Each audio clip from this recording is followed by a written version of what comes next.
Euzu billahi mineşşeytanirracim ve salatu vesselamu ala eşrefil enbiya vel murselin Ebil Kasimi Muhammedinil Mustafa ve alihi tahirin. Salavat zikreyin.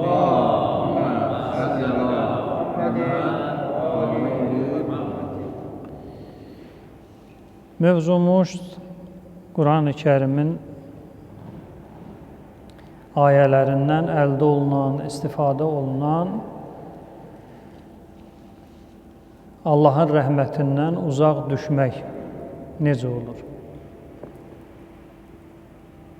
Bir neçə mövzu təqdim eləmişik. Bu da o silsilədən biridir. Deməli, Allah Teala Quran-ı Kerimdə rəhmətdən uzaq düşmək mövzusunu 4 hissəyə bölür.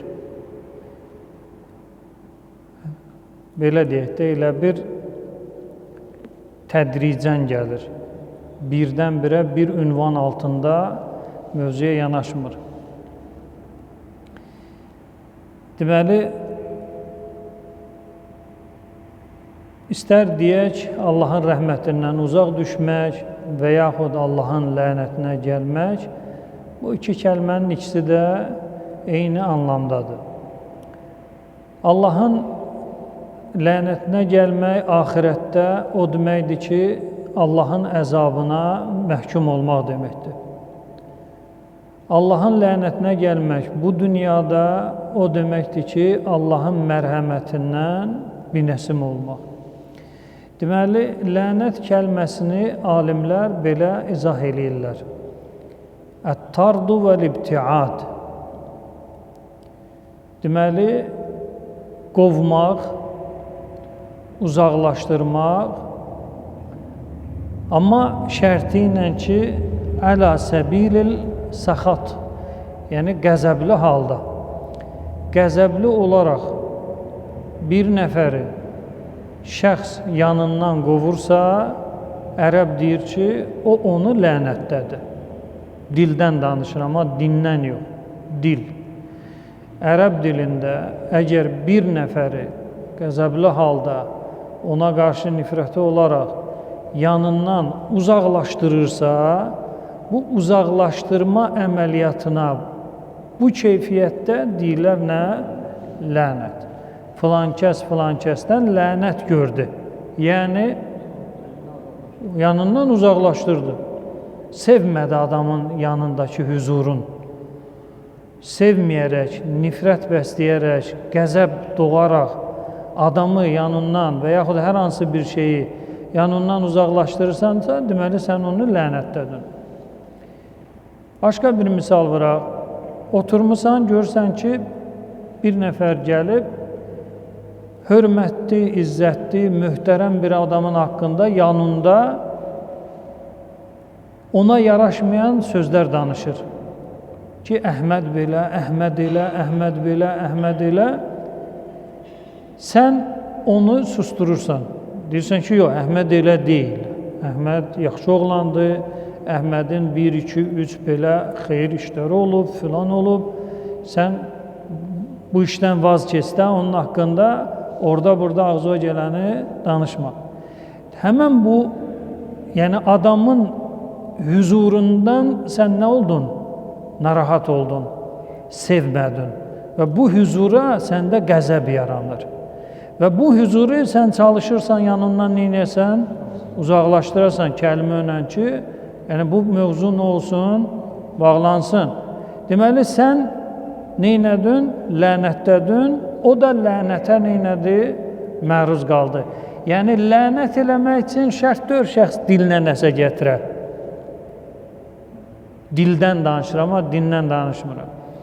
Əgər şəxs hər hansı bir mövzunu sevməyərək, qəzəb yaradaraq özündən uzaqlaşdırırsa, o onu neynir? Lənət deyir.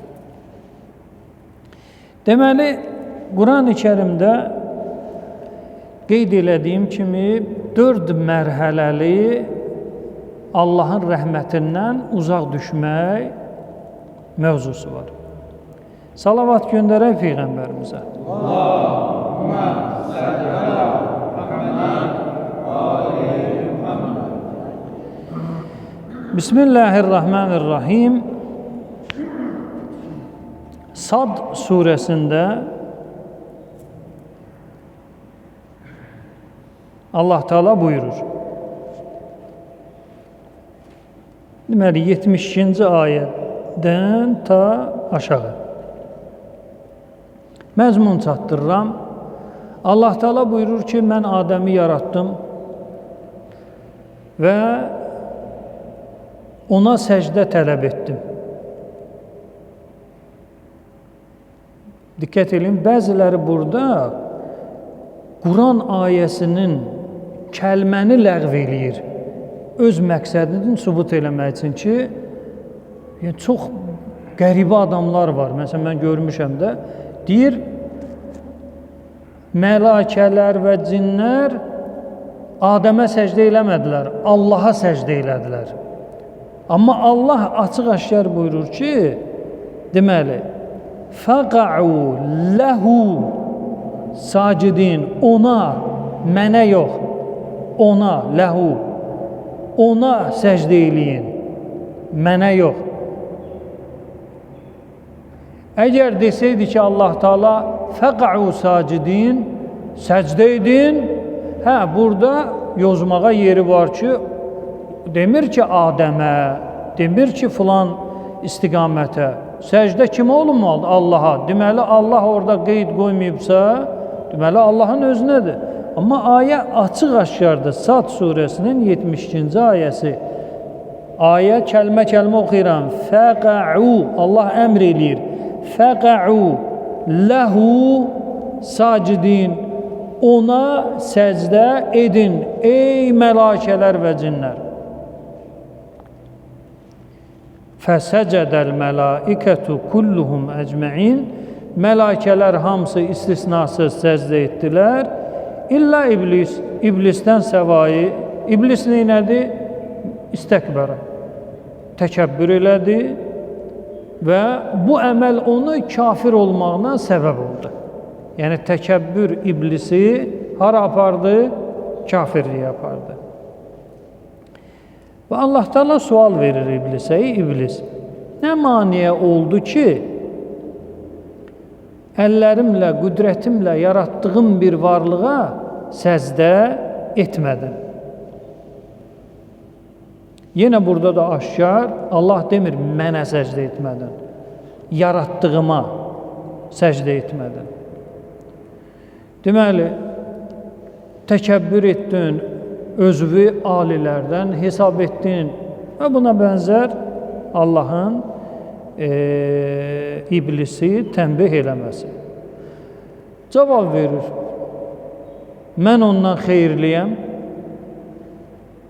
Niyə xeyirlisən? Yəni Allahın xəbəri yoxdur ki, sən xeyirlisən, ya Adəm xeyirlidir. Bu özündən müqayisə edir. İlk dəfə müqayisəni iblis eləyib. Yəni heç bir varlıq müqayisə eləməyib, ilk qiyası, müqayisəni iblis eləyib. Xələqtəni min nar və xələqtəhu min tin. Məni oddan yaratmısan, onusa palçıqdan.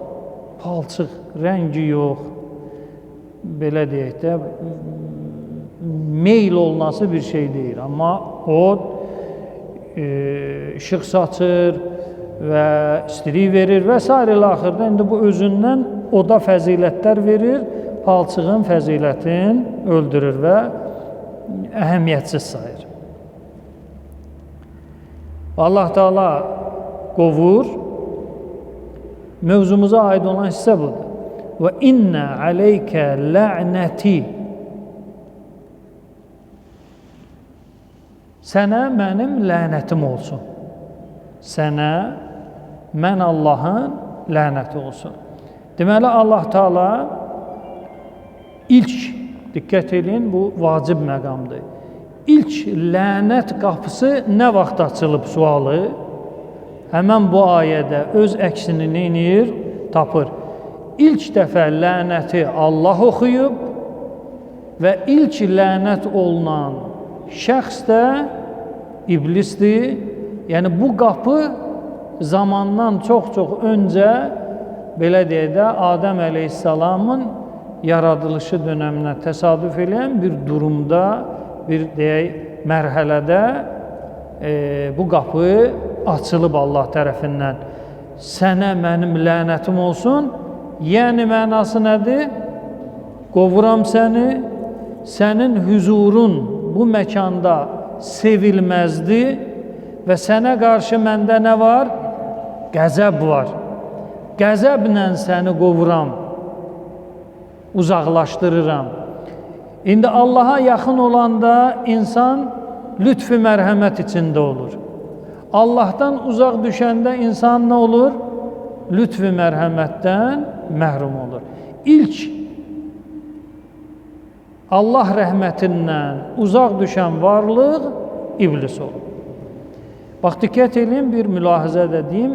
Niyə məhz belə deyək də bölgüdə birinci bunu irəli sürdüm?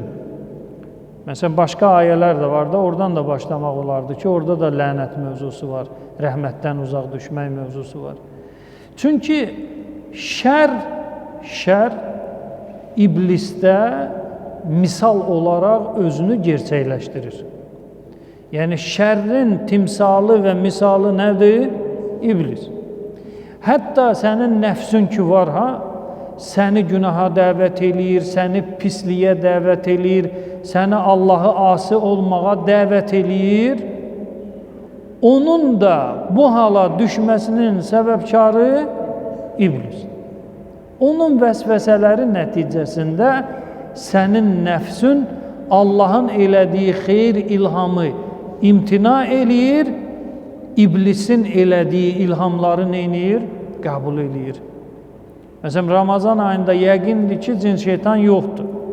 Amma yenə də heç Ramazan ayında olunmayan günahlar nədir? Ramazan ayında başlayır şəxs eləməyə. Niyə? Axı, bunu yoldan çıxardası bir amil yoxdur axı. Deyirik, xeyr, amil var. Ramazan ayından qabaq 11 ay nəfsin üstündə şeytan işləyir, iblis işləyir, bilir ki, o bir ay müdaxilə eləyə bilməyəcək. Amma o 11 ayın təsiri getmir. Deməli, Ramazan ayına hazırlaşmaq üçün nə etmək lazımdır? 11 ay mübarizə aparır. Şaban ay nədir? Şəvval ay nədir? 11 ay. Əsas Ramazan ayıdır. Niyə əsas Ramazan ayıdır? Çünki Qədr gecəsi var. Qədr gecəsində insanların taleyi, qəza və qədəri nə olur? Dəyişir. Əgər həmən günə şəxs bərbad gündə girsə, hələ bərbad gündə də çıxacaq.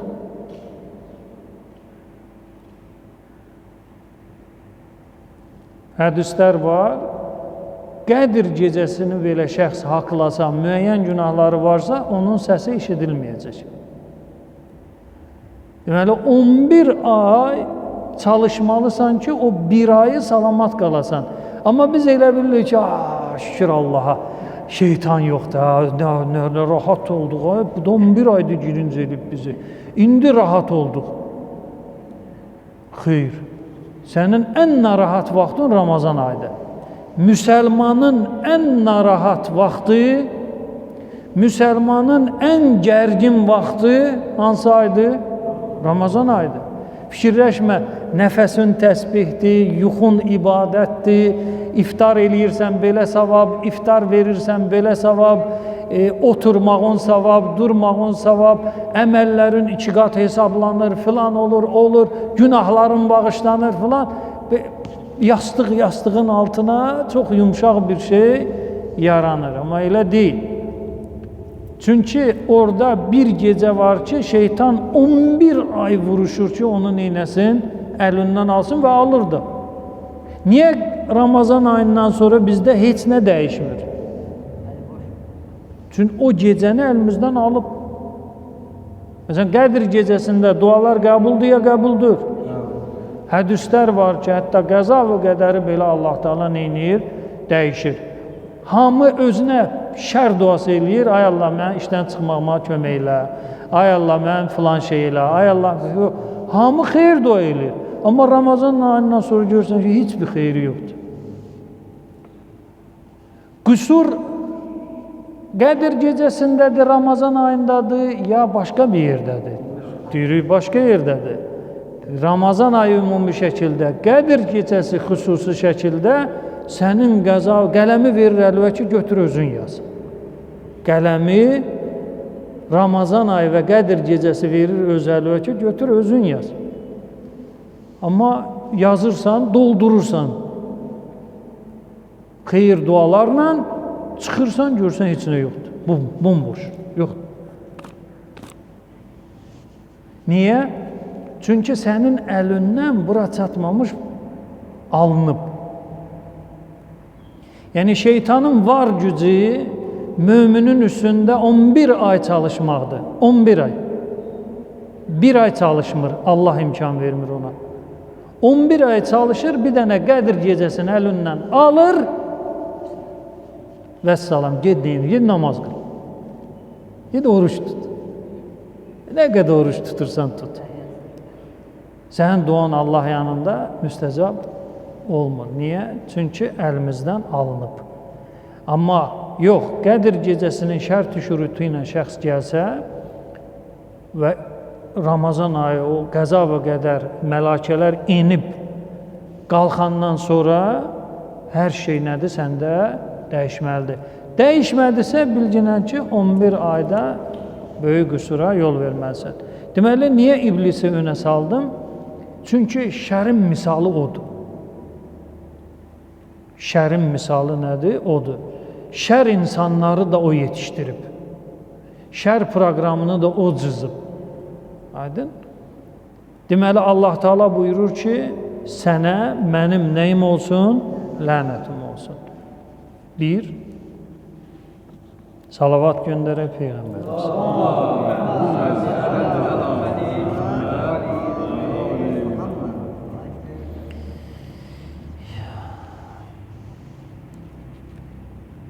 Deməli, ikinci mərhələ ümum kafirlik. Ümumi, xüsusən danışılmır da. Kafirliyi Allah Teala neynir? Lənət deyir. Yəni, kafir olmaq Allahın rəhmətindən nədir? Uzaq düşmək deməkdir. Bəs bu qədər kafirlər var, Hindistan, Çin, ora, bura, müsəlman ölkələrindən yaxşı da yaşayırlar, müsəlmanlardan yaxşı yaşayırlar, psixologiya yerində, o yerində. Hələ müsəlmanlar deyə bu müharibədən o müharibəyə, o davadan bu davaya. Nətər olur bu? Bunun cavabı belədir ki, Allahın rəhməti, yəni qənd, çay, ət, bunlar deyil. Bunlar Allahın rəhməti silsiləsindən bir damcıdır. Əsas rəhmət Allahın insanı bağışlamasıdır. Məsələn, var dövlətin aşıb daşsın, amma Allah səni bağışlamasın. Allah səndən razı qalmasın. O var dövlətin nə əhəmiyyəti? Aydın? Deməli, kafirlik səbəb olur ki, şəxs Allahın rəhmət dairəsindən kənara çıxsın. Deməli, Əhzab surəsinin 64-cü ayəsi. Çox geniş getmək. Deməli, Allah Teala buyurur, Bismillahirrahmanirrahim, İnnəllâhe lə'nəl kafirin. Allah Teala kafirlərə öz lənətin oxuyur, eləyir. Yəni, Allah Teala kafirləri öz mərhəmətindən, öz lütfündən neynir? Uzaq salır. İndi bəyək ki, o izaha qaydaq. Yəni, uzaq salır, yəni nə? Onlara qarşı sevgisi mi var? Xeyr, qəzəbi var. Yaxşı, kafirdir, ixtiralar eləyib, filan eləyib, müsəlmandır, nə özünə xeyri var, nə ailəsinə, nə qonşusuna. Zərər verməkdən başqa çarəsi yoxdur. Həmən bu müsəlman o ixtiraçı kafirdən yaxşıdırmı? Allah ikisinə də qəzəb eləyir. Kimdir ki, o müsəlmana Allah qəzəb eləmir? Onun la ilahə illallahının qiyməti yoxdur. Peyğəmbərə şəhadətinin qiyməti yoxdur. Həzrət Əlinin vilayətinə verdiyi dəyərin qiyməti yoxdur. Əgər əziyyət eləyirsə, özünə, qonşuya, hamıya, çatana əziyyət eləyir. Əziyyətin də növləri var. Dili ilə əziyyət eləyə bilər, yalanı ilə əziyyət eləyə bilər və s. və s.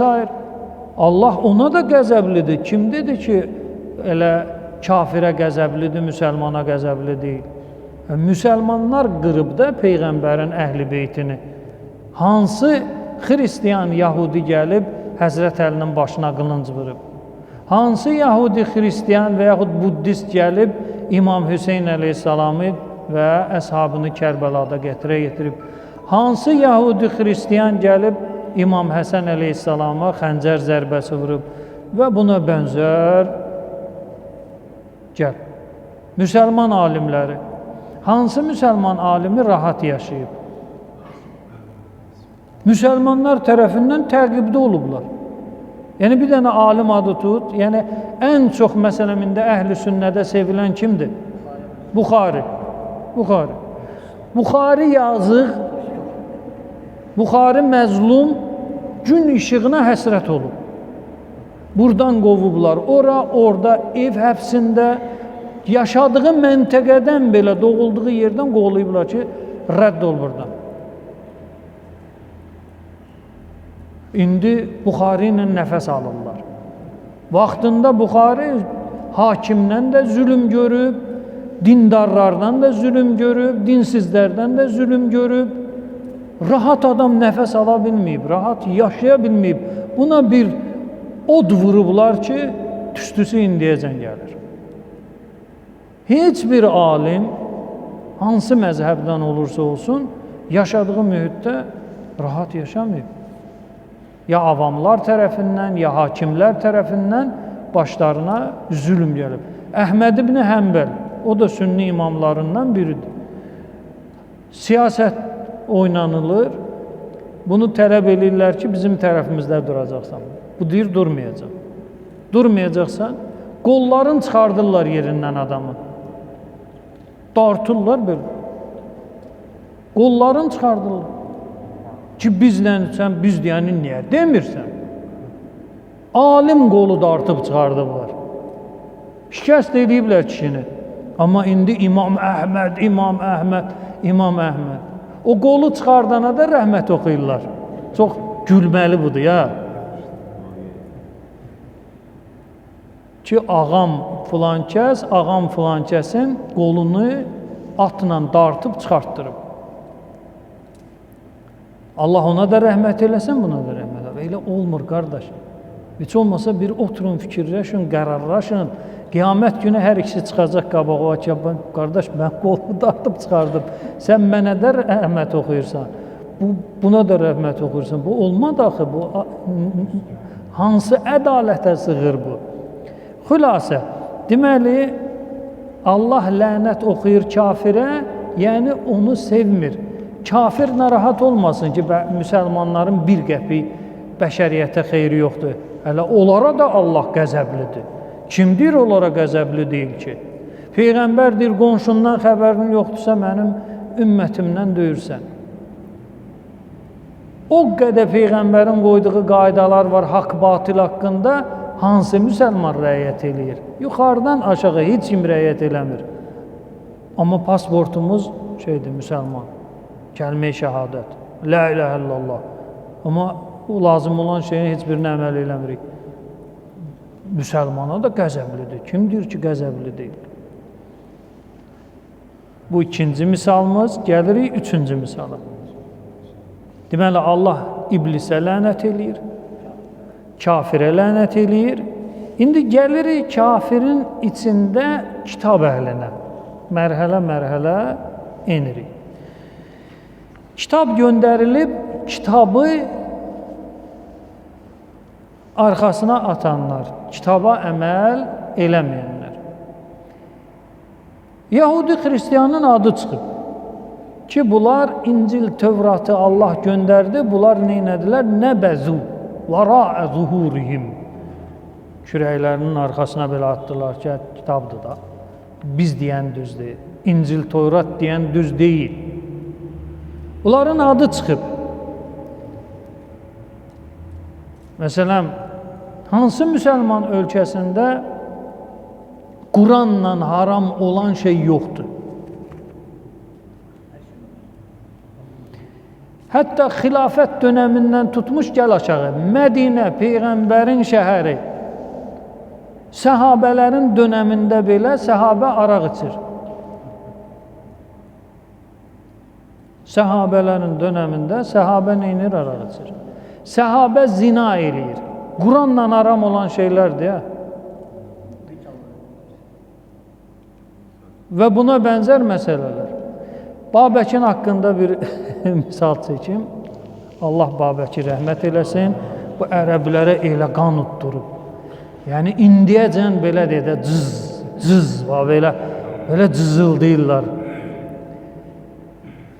Və çalışırlar onu var qüvvələri ilə kafir çıxartsınlar ki, heç olmasa mömin təbəqə Babəkə meyilli olmasın. Xeyr, Babəkdir, Şah İsmaildir, bu ərəblərin sinəsinə oturub xəncəri batırıb çıxartmır, elə belə tərpədir sağa, sola. İnciyin, narahat olun. Deməli, saray alimi İbn Kəsir Allahdan qorxmadan yalanın dalıcan elə uydurur, peşəkarcasına, öz kitabında, Əl-Bidayə və Nihayə kitabında, tarix kitabıdır, yazır ki, Afşin Babəki sürütləyə gətirdi Bağdada. İslamın ən böyük düşməni, bu cürünə gedir söhbət. Və ona əmr olundu ki, filin üstündə girəcəksən Bağdada, filin üstündə. Yəni o da bir növ filin üstündə biraz Babəki daha təhlükəli, belə bir necə Babəki Bağdada saldılar, İmam Hüseyni də elə salıblar. Elə bir İmam Hüseynin başı belə deyə bir bağlı sandığın içində və yaxud bir zəmbildə yox. Şam cəmaatı yığışıb ki, xəvaric gəlir. İslam qoşunu xəvarici məğlub eləyib. Xəvaric kimlərdir? Dindən çıxanlar. Başında kimdir? İmam Hüseyin. Sonra kimdir? Peyğəmbər səhabəsi Həbib ibn Müzahir filan kəs və hamısının başı oradadır. Bunlar xəvaricdir. Şamlılar nə bilsin ki, bunlar Peyğəmbərin ailəsidir, bu səhabəsidir, bu tabiidir, bu odur, budur. Hamısını tikə-tikə eləyiblər, gətiriblər. Eyni o Babək səhnəsi, elə İmam Hüseyin fərqi yoxdur. Şəhər qaldırılıb ayağa ki, xəvaric gəlir, daş atan, zibil atan, filan eləyən. Peyğəmbərin nəvəsi də İmam Zeynalabdin zəncirlənib, otuzdurulub bir dəvənin belində və yaxud bir nəhyansısa heyvanın belində salırlar Şama. Babəki də o cürünə bir nəhəng fildə salırlar ki, fillə gəzirdi, bu çayı da fillə içirdi. Gör biz kimi sındırmışıq, kimi məğlub eləmişik. Buracan belə deyə də bu səhnə mədəniyyəti əla, 5 İbn Kəsirə yalan şey eləmədə yazır ki, edam olunanda Babəkin ağzından araq iyi gəlirdi. Bir sual. İslam xilafəti olan Bağdad, Əmir-il Möminin xəlifə də oturub Bağdadda və İslam alimləri, İslam üləmaları, İslam dünyası da Bağdadda. Bu miskin Babək arağı, bu viskini hardan tapıb içdi? Deməli orada siz şərait yaradırsınız ki, belə deyə də müttəhəm sonuncu istəyin nədir? Mənə viski gəlsin. Yaxşı, madam ki, sənin sonuncu istəyində ona biz əks çıxa bilmərik. Quranla haramdır, amma day sən belə deyək də, səninlə tariximiz olub da, vuruşmuşuq, döyüşmüşük. Sən düşmən də olsun, kişi kimi düşmənsən. Buna araq gəlsin. O, Bağdadda hardadır? Quranla aramda. Peyğəmbər dünyasını dəyişib, zaman, illər keçib, hicrətin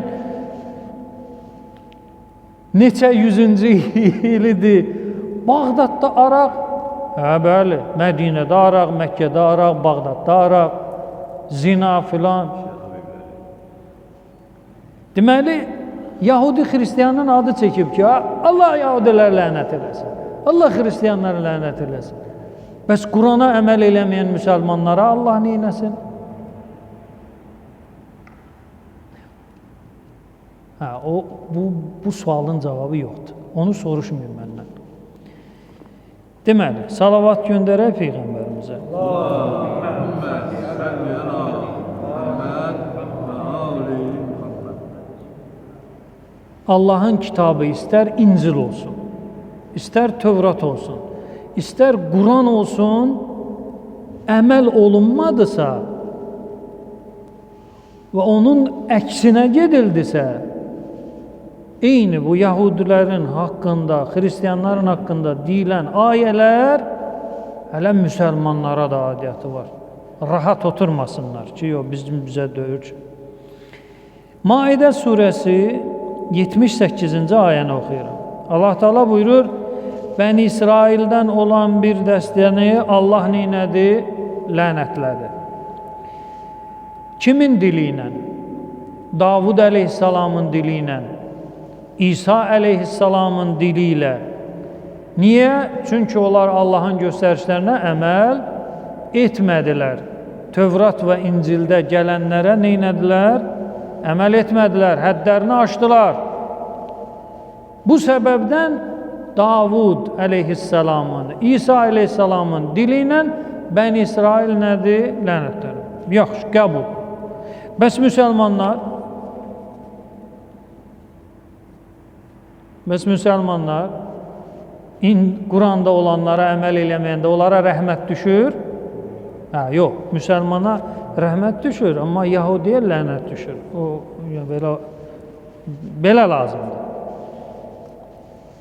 Gəlirik sonuncu misalımıza. Deməli, bir, rəhmətdən uzaq düşmək ən bariz və böyük nümunə iblisdir. Sonra kafirlikdir.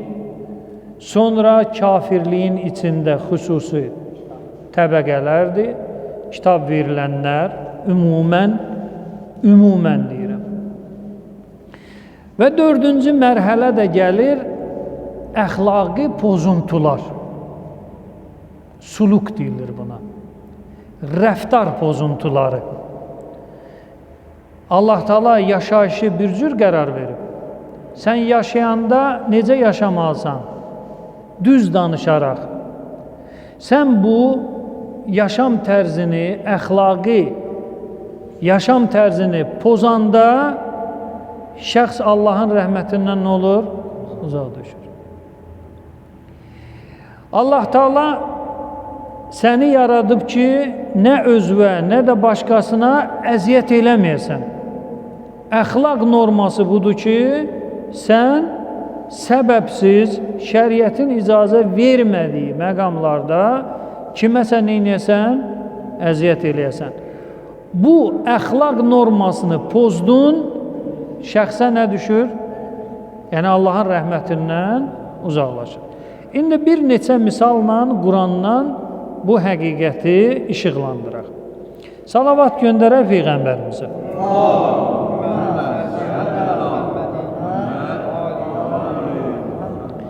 Deməli, Nur surəsinin 7-ci ayəsində məzmun çatdırıram. Allah Teala buyurur ki, Bismillahirrahmanirrahim, Allahın lənəti olsun, əgər o şəxs yalan deyirsə.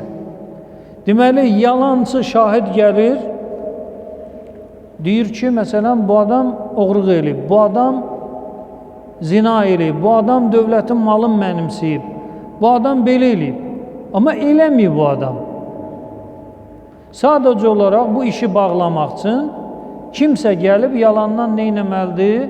Şahidlik eləməlidir. Üzvə durmalıdır. Ki, iş bağlanmalıdır da sən zona deyir ki, orada yedirtib saxlayalar. Sən cəza görməlisən. Yalançı gəlir, durur üzvə, həmən bu yalançını nə gözləyir? həmən yalancı şahidlər, eşidin, bilin, istər xüsusi bir ciddi durumda və yaxud qeyri-ciddi durumda yalan ifadə verdinsə, Allah Taala sənin haqqında nə buyurur? Ənə lə'nətallahi aleyhi in kənə minəl kazibin.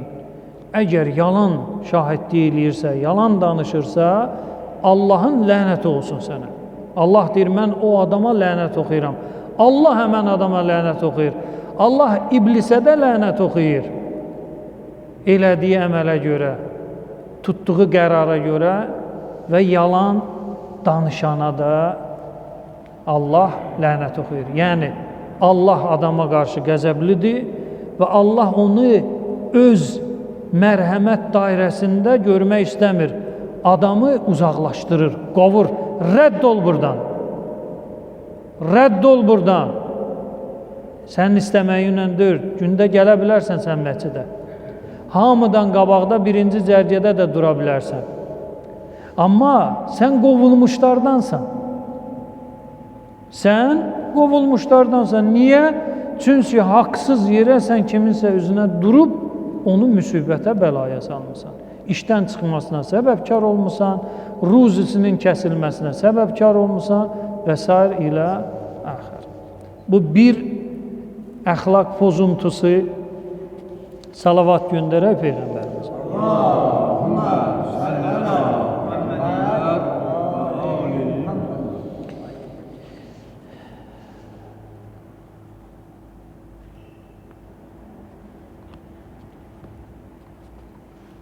Gəlirik, 3 misal çəkəcəm. Misallar çoxdur, vaxtımız yoxdur.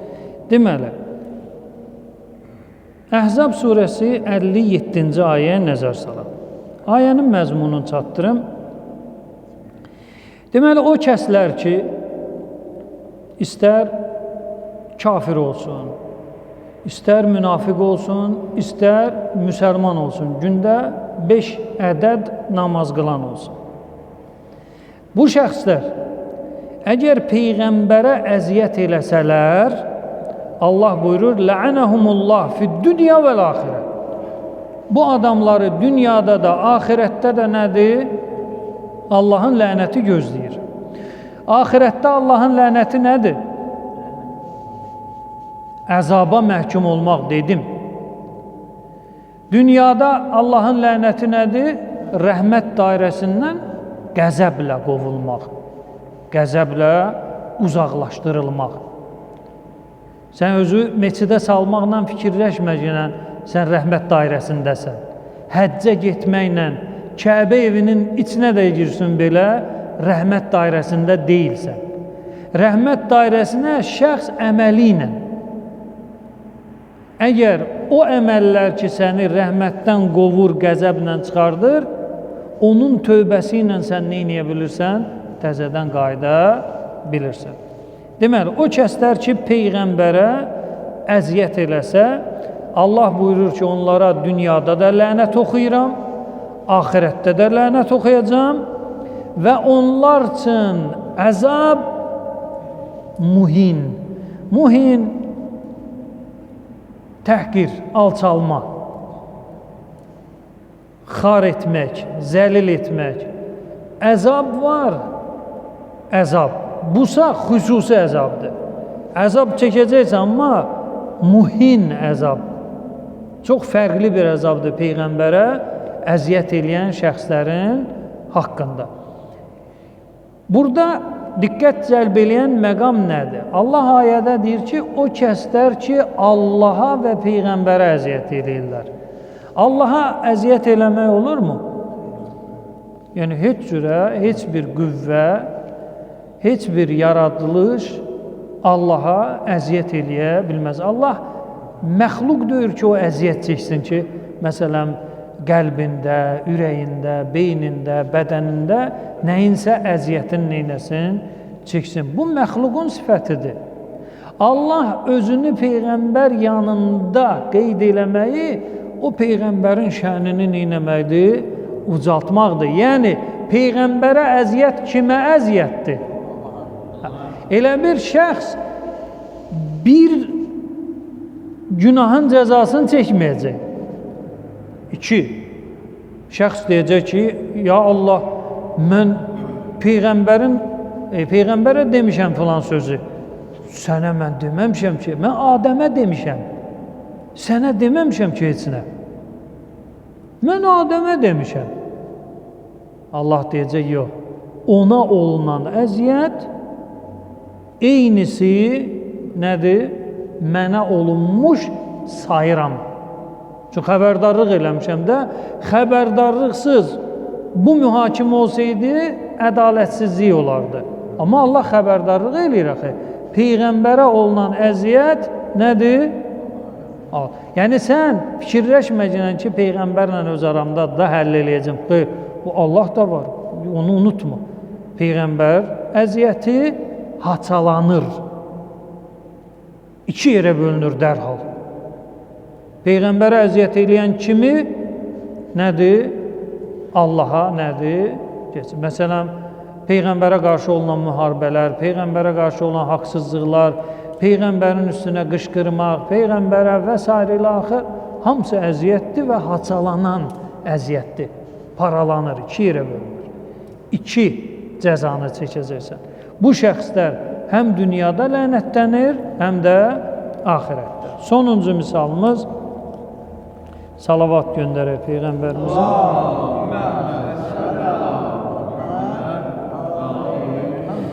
Deməli, 4-cü mərhələmiz deməli əxlaq pozuntularındandır. Qeyd elədik yalan, qeyd elədik münafiqlik, qeyd eləyə bilərik zülm, qeyd eləyə bilərik əziyyət və qeyd eləyə bilərik insan qətli.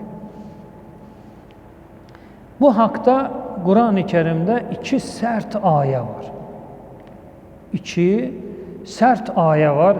Heç bir müqəddəs kitabda bu həcmdə ayə nədir? Yoxdur. Birini oxuyum.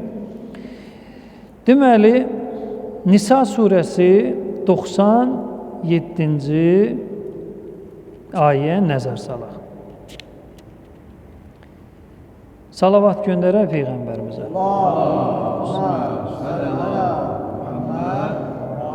93-cü ayə, üzrlüsən. Bismillahirrahmanirrahim.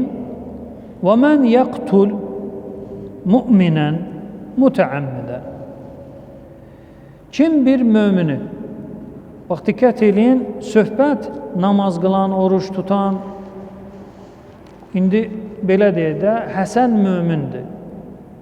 Bir nəfər mömini öldürür və bir nəfər də qeyri-mömin, namaz qılmır, oruç tutur, amma Allahı qəbul edir, Peyğəmbəri qəbul edir, cənnət, cəhənnəmin bütün şəriət həqiqətlərinə iman gətirir. Amma bəzisinə əməl edir, bəzisinə əməl eləmir, oruç tutur, namaz qılmır, sədəqə verir, məsələn, xumus vermir, zəkat vermir və s. ilə axırda qarışıb. Bir nəfər onu öldürdü. Onun bu ayəyə dəxli varmı ya yox? Deyir, bəli, niyə dəxli yoxdur? O da insandır. Bu da insandır. Niyə Allah mömini misal çəkir? Eyni Adəmə səcdə mövzusu kimi ən sevdiyini adın tutur. O sevdiyinin içində aşağı olanlar nədir? Onlar da gedir. Allah mələkələrə xitab eləyir ki, Adəmə səcdə eləyin. Yəni, mələkələr məxluqatın o zamansın ən şərəflisi olduğuna görə, onlardan bu şey tələb olunursa, mələkdən aşağı olanlar nədir? Övləviyyətlə onlardan qabaq neynəməlidir? Bu işi görməlidir. Burada da Allah deyir, kim mömini öldürsə, o deməkdir, qeyri-mömini elə tapdalaya da bilərsən, öldürə də bilərsən, əcəb eləyirsən, savabı var. Yox, öyle deyil. Allah mömini sevdiyi bəndə ünvanı altında qeyd eləyir və o ünvanın içində müsəlman, namaz qılmayan, oruç tutmayan, onlar da o kəlmənin içində nədir? Fərd olaraq götürülür. İndi bir nəfər, Allah buyurur, bir nəfər mömini mütəəmmidən, mütəəmmid, yəni əmdən, qəsdlə bilərəkdən, qəsdən öldürərsə, bu adamın cəzası nədir? Dünya cəzalarını ələ qoyuram kənara, o qisas, misas filan, onlar başqa ayədədir. Axirət. Fəcəzauhu cəhənnəm. Həmən bu adamın cəzası nədir? Cəhənnəm. Bu ayə müsəlmanların nifrət elədiyi ayədir. Təkrar eləyirəm. Nisa surəsi 93-cü ayə müsəlmanların nifrət elədiyi, bəyənmədiyi ayə varsa, o silsilədə biri də bu. Nətər olur müsəlman nifrət eləyir, bəli, bəli. Niyə? Çünki tarix boyu kəlmə-i şəhadət deyənlər bir-birini öldürüb. Peyğəmbərin vaxtından ta gəl aşağı.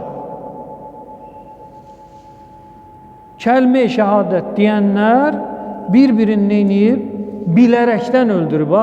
Nə ki, oxa atırdım, dəviyə getdi, dəydi, məsələn, Əhmədə.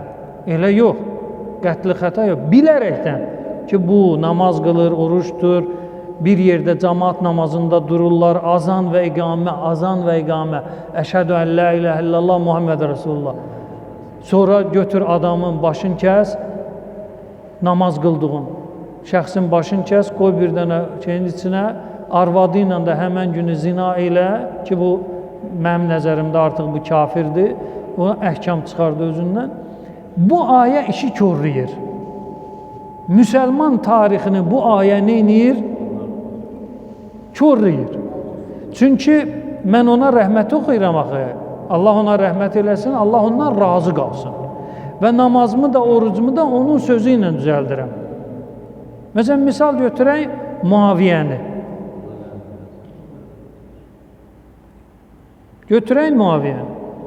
Hicr ibn Ədini və digər Peyğəmbər səhabələrini adam bilə-bilə təqib düzəldir və bunları qətlə yetirir.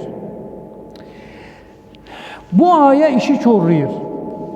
Kim mömini bilərəkdən, səhabə mömündür də, özü də ağacın altında beyət eləyib. Hətta o öldürüləndə qayıdıb deyir ki, mən ağacın altında beyət eləmişəm, Muaviyyənin adamları qayıdır ona deyir ki, meşədə ağac çoxdur. Meşədə ağac belə ələ salırlar. Meşədə ağac çoxdur və öldürürlər. Və oradan yavaş-yavaş düş aşağı. Kərbəladan sonra müsəlmanı kəlmə-i şəhadət öldürüb. Bu ayə işləri körləyir. Hansı müsəlman cəhənnəmə gedəcək? Bilərəkdən mömini öldürübsə, Allah buyurur ki, cəhənnəm. İndi 1 il, 2 il, 3 il, 5 il, 10 il qalacaq cəhənnəmdə, sonra çıxacaq daha? Yox. Allah buyurur, xalidən. Bu İslam məhşurları var. Onları xilas eləmək üçün bu ayəni Qurandan çıxartmaq lazımdır. Çünki onlar bilərəkdən mömini neyniyib? Öldürüb. Və Allah da buyurur ki, adamın yeri haradır? Əbədi cəhənnəmdir. Bu Quranın müqabilində də hədis işləmir. Ki, eşitdim Allah Rəsulü buyurdu ki, tövbə eləyərsən və mövzu xətm olacaq, Allah bağışlayacaq filan elə. Hədisdən Quran ayəsini neynirlər? Öz axarından çıxardırlar və müsəlman tarixindəki nə qədər müsəlmanı bilərəkdən öldürüb, hamısı cənnətdə idi. Bax, bu ayə kim üçün nazil olub? Bu ayə nazil olub səlib yürüyüşü üçün. Ki, xristiyanlar biz müsəlmanları öldürüb, onlar cəhənnəmə gedəcək, özü də əbədi. Bəs filankəs ağanı bilərəkdən öldürüb axı.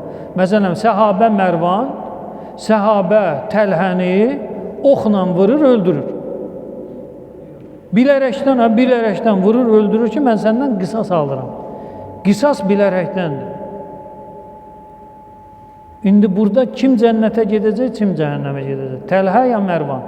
İkisi də səhabədir. İkisi də cənnətə gedəcək. Bəs bu ayə kim içindir?